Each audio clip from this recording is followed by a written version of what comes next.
Hello दोस्तों, कैसे हैं आप सब। एक बार फिर से आप सभी का वेलकम है मेरे चैनल पर, जहां हम डिस्कस कर रहे थे हमारा सब्जेक्ट इंडियन पॉलिटी।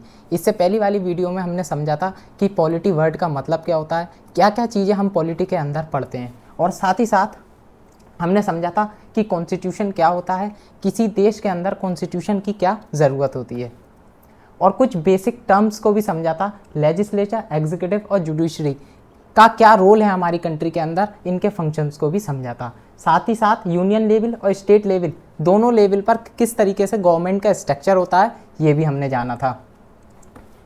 और हम किस तरीके से हमारे सिलेबस को समझेंगे टॉपिक वाइज, ये भी सारा हमने देखा था अपनी इससे पहली वाली वीडियो में। अगर वो वीडियो आपने मेरी नहीं देखी है तो उसका लिंक मैं अपने डिस्क्रिप्शन बॉक्स में डाल दूंगा, आप वहाँ जाकर उस वीडियो को देख सकते हैं। आज हम सबसे पहला टॉपिक हमारा डिस्कस करेंगे जो है हिस्टोरिकल बैकग्राउंड। तो आइए समझते हैं हमारा हिस्टोरिकल बैकग्राउंड। देखिए, बिल्कुल स्टार्टिंग से स्टार्ट करते हैं। The Britishers came to India in 1600 as traders. ये जो अंग्रेज हैं भारत में कब आए थे, ये आए थे 1600 एडी में। और ये करने क्या आए थे भारत, ये भारत में व्यापार करने आए थे, ट्रेड करने आए थे, और उस ट्रेड से ये खूब सारा पैसा कमाने आए थे। लेकिन 1765 में क्या होता है, इस कंपनी को, इन ब्रिटिशर्स को दीवानी मिल जाती है। दीवानी मतलब होता है rights over revenue and civil justice, यानी इस दीवानी के थ्रू ये जो ब्रिटिशर्स हैं ये टैक्स कलेक्ट कर सकते थे और सिविल जस्टिस प्रोवाइड कर सकते थे। ये जो राइट है इन्हें बहुत इंपॉर्टेंट राइट मिल जाता है, जिसकी वजह से ये बहुत सारा पैसा भारत के अंदर अर्न कर पाते हैं। अब 1857 में देखिए, 1857 में अंग्रेजों का अत्याचार इतना बढ़ जाता है भारत के अंदर। 1857 में हमें सिपाही म्यूटिनी देखने मिलती है, मतलब अंग्रेजों के खिलाफ रिवॉल्ट छेड़ दिया जाता है।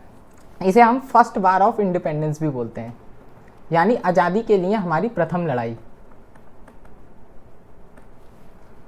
देन 1857 के रिवॉल्ट के बाद बहुत सारे चेंजेस हमें देखने मिलते हैं, और 1947 में हमारे देश को क्या मिलती है, आज़ादी मिल जाती है।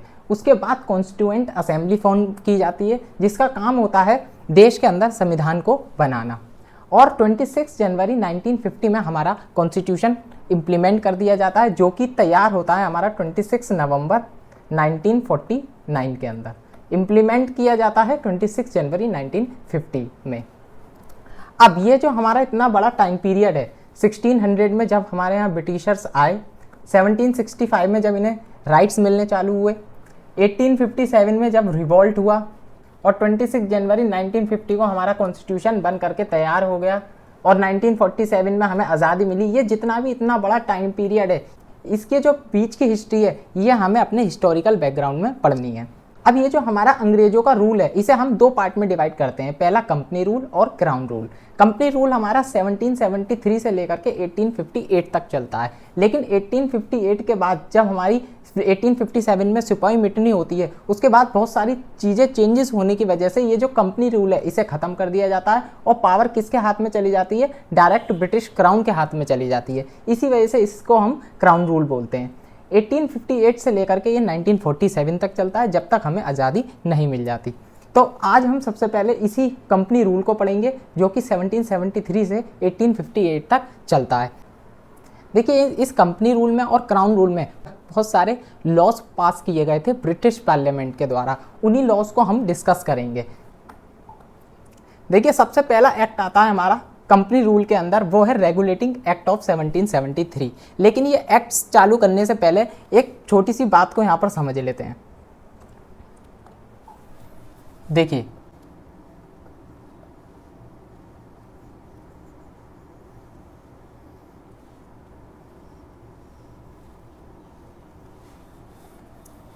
ये अंग्रेज हमारे 1600 के अंदर आते हैं ईस्ट इंडिया कंपनी के फॉर्म में।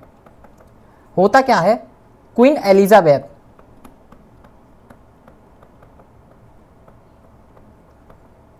ईस्ट इंडिया कंपनी को एक चार्टर प्रोवाइड करती हैं।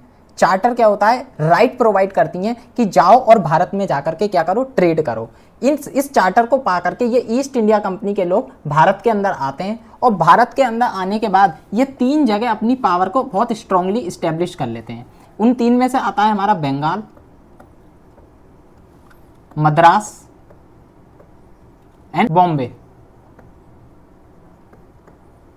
बंगाल, मद्रास और बॉम्बे। देखिए यहाँ पर आपको एक क्वेश्चन आ रहा होगा कि इसे ईस्ट इंडिया कंपनी क्यों बोलते हैं, जबकि ये आई हमारी लंदन से थी और लंदन हमारा वेस्टर्न वर्ल्ड का पार्ट है। इसे देखिए यहाँ पर समझते हैं। देखिए डायरेक्शन ये नॉर्थ, साउथ, ईस्ट और ये हमारी वेस्ट।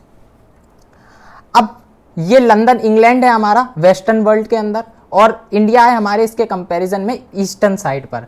अब ये आ तो वेस्ट से रहे हैं, लेकिन आ किधर की तरफ रहे हैं, ईस्ट की तरफ। ईस्ट की तरफ आने की वजह से इस कंपनी को क्या नाम दिया, ईस्ट इंडिया कंपनी।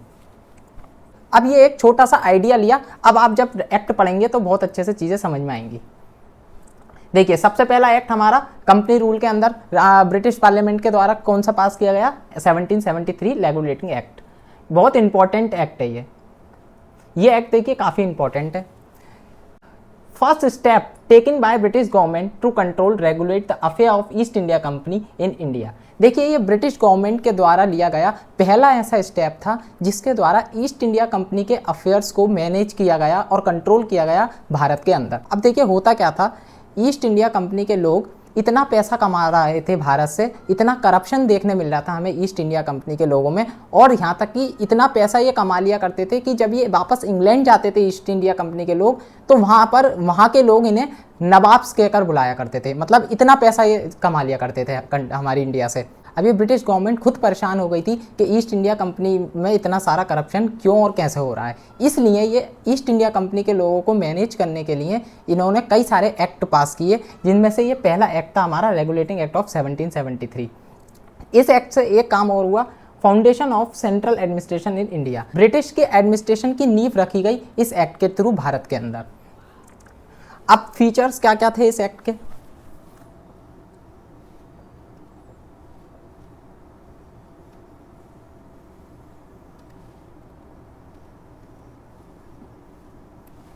देखिए मैंने अभी आपको बताया था कि ब्रिटिशर्स ने अपनी पावर को अच्छी तरीके से 3 जगह स्टैब्लिश कर लिया था, बंगाल, मद्रास एंड बॉम्बे। अब ये तीनों एरिया के अपने अपने गवर्नर्स हुआ करते थे, governor of Bengal, governor of Madras and governor of Bombay. अब इस एक्ट के अंदर क्या किया गया, गवर्नर ऑफ बंगाल को गवर्नर जनरल ऑफ बंगाल बना दिया गया, इसका प्रमोशन कर दिया गया और इसकी पावर को बढ़ा दिया गया। मतलब गवर्नर ऑफ बंगाल अब गवर्नर जनरल ऑफ बंगाल है। और साथ साथ में एक एग्जीक्यूटिव काउंसिल को बना दिया गया जिसके अंदर 4 मेंबर्स होंगे, और ये 4 मेंबर्स क्या काम करेंगे, इसकी हेल्प करेंगे गवर्नर जनरल ऑफ बंगाल की। और हमारे फर्स्ट गवर्नर जनरल कौन थे, लॉर्ड वारेन हेस्टिंग। साथ ही इस एक्ट के अंदर governor of Bombay and Madras को, ये जो हमारे बॉम्बे और मद्रास के जो गवर्नर हैं, इन दोनों को क्या कर दिया गया, सबऑर्डिनेट कर दिया गया, गवर्नर जनरल के नीचे कर दिया गया। और एक इंपॉर्टेंट काम हुआ, सुप्रीम कोर्ट का इस्टेब्लिशमेंट हुआ कलकत्ता के अंदर 1774 में। अभी मैंने आपको बताया ये ब्रिटिश गवर्नमेंट ने एक्ट क्यों पास किया, क्योंकि ये चाहते थे ईस्ट इंडिया कंपनी में करप्शन को रोकना। इसीलिए इस एक्ट के थ्रू इन्होंने क्या किया, कंपनी के लोगों को प्राइवेट ट्रेड में एंगेज होने के लिए और किसी से भी प्रेजेंट और रिश्वत लेने के लिए बिल्कुल साफ साफ मना कर दिया गया, बैन लगा दिया गया। और एक काम और इस एक्ट के अंदर किया गया, कोर्ट्स ऑफ डायरेक्टर को इस्टेब्लिश किया गया, और जिसका काम क्या था, भारत के अंदर रेवेन्यू मैटर्स, सिविल्स और मिलिट्री अफेयर्स को देखना, मैनेज करना। तो ये इतने सारे काम किए गए रेगुलेटिंग एक्ट ऑफ 1773 के अंदर। नेक्स्ट हमारा देखिए एक्ट आता है 1773 के बाद 1781। इस एक्ट को हम एक्ट ऑफ सेटलमेंट भी बोलते हैं। देखिए ये एक्ट पास किया गया था to rectify the defect of regulating act of 1773। 1773 में कुछ कमियां रह गई थी, उन कमियों को दूर करने के लिए ये वाला एक्ट पास किया गया था। इसके क्या क्या फीचर्स थे, देखिए इस एक्ट के अंदर क्या काम किया गया, गवर्नर जनरल और काउंसिल, उसकी जो काउंसिल थी जो 1773 के एक्ट में बनी थी, सुप्रीम कोर्ट अब इनसे क्वेश्चन नहीं कर सकती थी। यानी गवर्नर जनरल और उसकी काउंसिल कोई अपनी ऑफिशियल कैपेसिटी में कोई भी काम करते हैं तो सुप्रीम कोर्ट उस पर क्वेश्चंस नहीं कर सकती थी। यानी जो गवर्नर जनरल है उसकी पावर को बढ़ा दिया गया था। Executive the revenue matters from the jurisdiction of supreme court, और सुप्रीम कोर्ट कोई भी रेवेन्यू मैटर है उसमें भी छेड़छाड़ नहीं कर सकती। It also required the court to administer the personal law of the defender, Hindu law. और इस एक्ट के अंदर एक बहुत इंपॉर्टेंट गाइडेंस प्रोवाइड किया गया सुप्रीम कोर्ट को कि हिंदुओं को हिंदू लॉ के अकॉर्डिंग डील किया जाए और मुस्लिम्स को मुस्लिम लॉ के अकॉर्डिंग डील किया जाए। और देखते हैं क्या काम किया गया। प्रोविजनल कोर्ट की जो अपील है वो कहाँ जाएगी, वो गवर्नर जनरल इन काउंसिल के पास जाएगी, सुप्रीम कोर्ट के पास नहीं जाएगी। यानी अगर प्रोविजनल कोर्ट की कोई हमारी अपील है तो वो सुप्रीम कोर्ट में ना जा करके वो किसके पास जाएगी, वो हमारी गवर्नर जनरल काउंसिल के पास जाएगी। जैसे कि आज हमारा कोई भी केस होता है जिसमें दोनों पार्टी सेटिस्फाइड नहीं है और वो चैलेंज करना चाहती हैं, अपील करना चाहती हैं हायर जुडिशरी के अंदर, तो यदि वो सर हाई कोर्ट पर है तो वो हाई कोर्ट से सुप्रीम कोर्ट में जाती है। लेकिन इस एक्ट के अंदर सुप्रीम कोर्ट से ये पावर हटा दी गई और अपील की पावर किससे दे दी गई, गवर्नर जनरल काउंसिल को दे दी गई। तो इस एक्ट के अंदर हमें देखा जाए तो सुप्रीम कोर्ट की पावर को बहुत ज़्यादा कम कर दिया गया और गवर्नर जनरल की पावर को बहुत ज़्यादा बढ़ा दिया गया। नेक्स्ट आता है हमारा, देखिए पिप्स एक्ट, जो कि 1784 के अंदर आया। इसके क्या क्या फीचर्स थे, देखिए सबसे पहला इस एक्ट ने क्या काम किया, कमर्शियल फंक्शन और political function, east India company के कमर्शियल फंक्शन को और पॉलिटिकल फंक्शन को दोनों को अलग अलग कर दिया गया। सेकंड क्या हुआ इसमें, कोर्ट ऑफ डायरेक्टर, जो कि 1773 में बनी थी और इसका काम क्या था, सिविल मैटर, रेवेन्यू मैटर और मिलिट्री अफेयर्स को मैनेज करना। लेकिन इस एक्ट के अंदर केवल कमर्शियल अफेयर को मैनेज करेगा कोर्ट ऑफ डायरेक्टर और एक न्यू बॉडी को बना दिया गया और जो मैनेज करेगा पॉलिटिकल अफेयर। यानी कोर्ट ऑफ डायरेक्टर केवल कमर्शियल अफेयर देखेगा और न्यू बॉडी जो बना दी गई कोर्ट बोर्ड ऑफ कंट्रोल, इसका काम क्या होगा इंडिया के अंदर, पॉलिटिकल अफेयर्स को संभालना, मैनेज करना।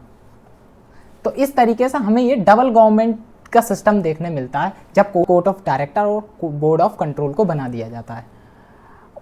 और इस एक्ट के बाद ब्रिटिश गवर्नमेंट का सुप्रीम कंट्रोल हो जाता है कंपनीज के अफेयर पर। यानी इस एक्ट के बाद ब्रिटिश गवर्नमेंट एक सुप्रीम कंट्रोल अपने हाथ में ले लेती है ईस्ट इंडिया कंपनी का। देखिए इसके बाद आता है हमारा चार्टर एक्ट ऑफ 1833।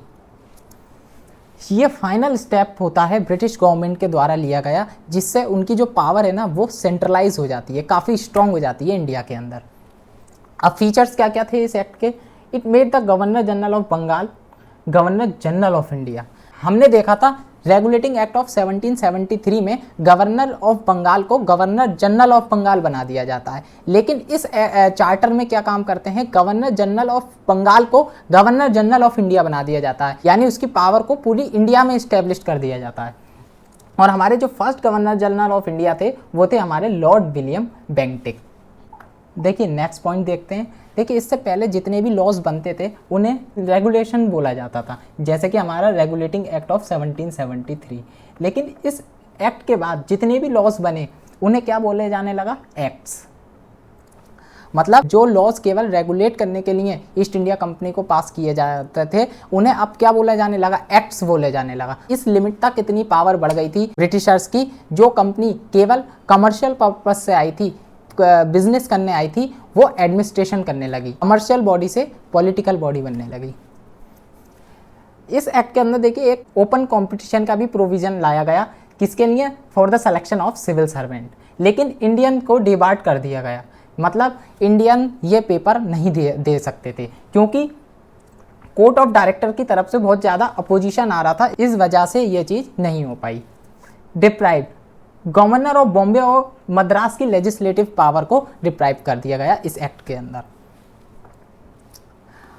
अब देखते हैं हमारा चार्टर एक्ट ऑफ 1853। ये देखिए लास्ट चार्टर होता है ब्रिटिश गवर्नमेंट के द्वारा पास किया गया। इसके क्या क्या फीचर्स हैं देखिए, separate first time legislative and executive functions of the governor generals council. पहली बार इस एक्ट के थ्रू लेजिस्लेटिव और एग्जीक्यूटिव फंक्शंस को अलग अलग कर दिया जाता है। लेजिस्लेटिव और एग्जीक्यूटिव के क्या फंक्शन होते हैं ये हमने इससे पहली वाली वीडियो में देखा था। और ये जो लेजिस्लेटिव विंग है ये इस तरीके से काम करती है जैसे कि मिनी पार्लियामेंट। अब ये अडॉप्ट करते हैं सेम प्रोसीजर को जैसे कि ब्रिटिश पार्लियामेंट में होता है। जिस तरीके से ब्रिटेन के अंदर ब्रिटेन की पार्लियामेंट काम करती है, सेम वही तरीका हमें अब इंडिया के अंदर देखने को मिलने लगा।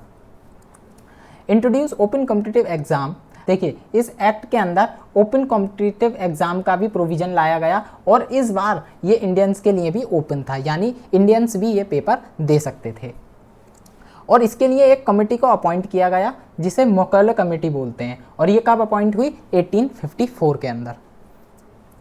अब एक और इम्पॉर्टेंट चीज़ हमें इस एक्ट में देखने मिलती है, इस एक्ट में मेंशन नहीं किया गया किसी भी टाइम पीरियड को, यानी इससे पहले जितने भी एक्ट्स आते थे उसके थ्रू पार्लियामेंट क्या करती थी, कंपनी के रूल को एक्सटेंड करती थी, यानी 10 साल के लिए या 20 साल के लिए उसे एक्सटेंड कर दिया करती थी। लेकिन इस एक्ट में ऐसा कोई भी एक्सटेंशन हमें देखने नहीं मिला, यानी ये पार्लियामेंट का साफ साफ इंडिकेशन था कि ईस्ट इंडिया कंपनी को कभी भी हटाया जा सकता है इंडिया के अंदर से, और डायरेक्टली पावर किसके हाथ में आ सकती है? पार्लियामेंट के हाथ में आ सकती है। तो ये इंपॉर्टेंट एक्ट्स थे जो हमारे कंपनी रूल के अंदर हमें देखने मिलते हैं। इसके बाद हमारा चालू होता है क्राउन रूल, 1858 से लेकर के 1947 तक वो चलता है। लेकिन क्राउन रूल को हम पढ़ेंगे हमारी नेक्स्ट वीडियो में। अगर वीडियो अच्छी लगी हो तो please like share subscribe channel को कर दीजिए, और जब तक के लिए bye bye, thank you, take care, धन्यवाद, जय हिंद।